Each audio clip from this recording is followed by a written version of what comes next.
Bonjour et bienvenue sur cette nouvelle vidéo. Aujourd'hui, nous allons parler de l'aluminium. L'avantage avec l'aluminium est qu'il est léger, inaltérable, c'est-à-dire qu'il ne s'abîme pas, et mélangé à d'autres matériaux, il est très résistant. L'aluminium est le deuxième métal le plus utilisé derrière l'acier. Il est très apprécié car, comme je vous le disais, il est léger, esthétique, il se travaille bien et il est bon marché. Sauf que certains médecins et chercheurs soupçonnent l'aluminium de nous rendre malades. L'aluminium est neurotoxique. Il multiplie par 2 les risques d'Alzheimer. Et nous en consommons de trop grandes quantités à notre insu.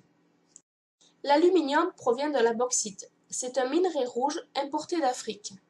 Après transformation, cette bauxite change de couleur. Elle devient une poudre blanche et s'appelle de l'alumine. Cette poudre blanche entre dans la composition de nos aliments, de nos cosmétiques ou encore de nos médicaments et de nos vaccins.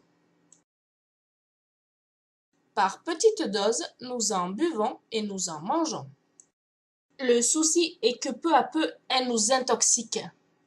Le problème aussi est que cette intoxication commence dès le premier jour de notre vie. Les enfants sont les plus touchés par le lait infantile qu'ils consomment. Jusqu'à 6 mois, la barrière encéphalopathie n'est pas formée. Ils sont donc plus enclins à accumuler de l'aluminium dans le cerveau. Ils sont donc très vulnérables. Si vous chargez en aluminium le cerveau d'un bébé dans les premiers mois de sa vie, l'aluminium peut entraîner des dommages sur le reste de sa vie.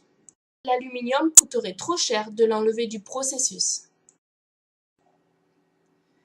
L'Autorité européenne de sécurité alimentaire affirme que nous pouvons ingérer 1 mg par kilo de masse corporelle par semaine.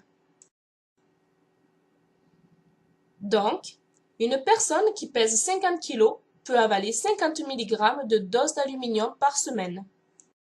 Un enfant dans ses premières années de sa vie est obligé de se faire vacciner. Le souci est que presque tous les vaccins contiennent de l'aluminium. Lors d'un rendez-vous avec une maman, le docteur Pierre Souvé a calculé que son petit a reçu depuis sa naissance presque 5 mg d'aluminium introduit dans son organisme. Cela n'apporte rien à l'organisme, sauf des ennuis. C'est pour cela que les professeurs disent que nous ne devrions pas consommer d'aluminium et de prendre des précautions. Chez certaines personnes, les vaccins déclenchent des maladies graves. Les injections d'hydroxyde d'aluminium conduisent à des déficiences motrices et à une neurodégénération. L'aluminium favorise les réactions allergiques.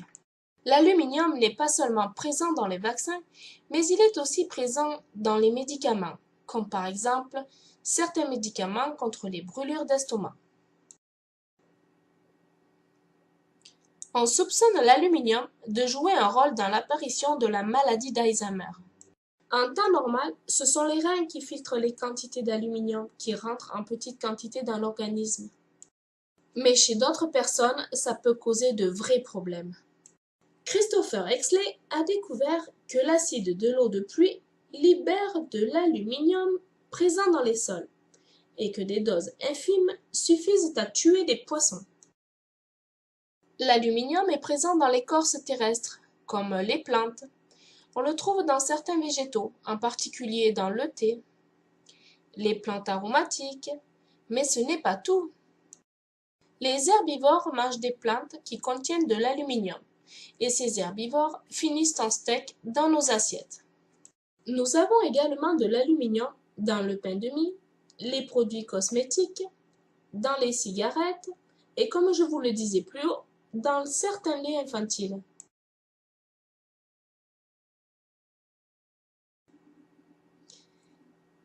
Il est également caché un petit peu partout dans notre consommation quotidienne. Il se trouve que dans certains déodorants, il y a de l'aluminium, comme plusieurs cas de dames qui ont été diagnostiquées ayant développé un cancer du sein à cause de ces déodorants. Si dans votre déodorant vous avez de l'aluminium, il vaut mieux éviter de l'utiliser sur une peau abîmée. Dans ces cas-là, l'aluminium passe 6 fois plus dans le derme et l'épiderme. Sur ces déodorants-là est écrit chlorhydrate d'aluminium. Si l'on ne veut pas avoir trop d'aluminium important dans notre corps, il ne faut pas cuire ou conserver des aliments acides comme les jus de fruits, des compotes, certains fruits dans du papier aluminium ou des récipients en aluminium et ne pas laisser des denrées alimentaires qui sont dans les conserves en aluminium très longtemps dans le frigo ou sur le coin de la table. La Terre aussi est principalement constituée d'aluminium, de silicone et d'oxygène. L'aluminium est partout, il est omniprésent. Pour éliminer l'aluminium dans notre corps, il suffit de boire de l'eau minérale contenant beaucoup de silicium. L'eau naturelle gazeuse Rosana contient 97 mg par litre de silice. Elle contient également beaucoup de magnésium, 160 mg par litre. Il est important de consulter son médecin en cas de doute ou pour une éventuelle question. Je peux vous proposer un déodorant sans aluminium ni parabènes à l'aloe vera, à l'eucalyptus et à la sauge. Le lien de ma boutique en ligne est ici non cliquable. Par contre, je le mets dans la description, en bas de la vidéo. Vous n'aurez qu'à cliquer dessus.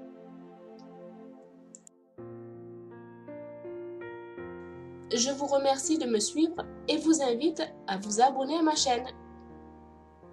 Je vous dis à très bientôt pour une prochaine vidéo et prenez soin de votre santé.